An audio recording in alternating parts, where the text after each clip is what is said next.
বললে বিশ্বাস করবে কি জানি না, তবে কমপক্ষে অন্তত 4 জন মানুষ চাই এই একটা পুচকে মানুষকে সামলাতে। তোকে আমি কি দেবো? ভাত দেবো? এখন কটা বাজে? এই সকাল 10টার সময় তুই ভাত খাবি?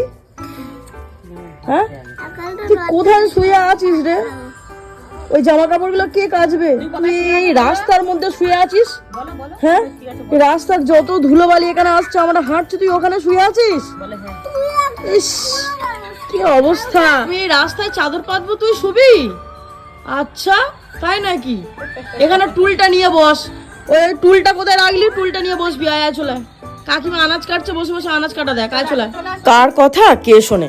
অনেক দৌড়াত্তির পর অবশেষে ওর হাতে ফোন দেওয়া হলো। নর্মালি খাওয়ার সময় ছাড়া ওর হাতে ফোন দেওয়া হয় না, কিন্তু এখন কিচ্ছু করার নেই। সকাল থেকে অনেক বলেও আমি ক্ষান্ত হয়ে গিয়েছি। আর এই বিঙ্কু সোনার ভয়ে দেখো সকাল থেকে মেনিয়া ফেনিয়ারও দেখা। এখন কইরে বলে এবার ওদেরকেও ডাকার পালা।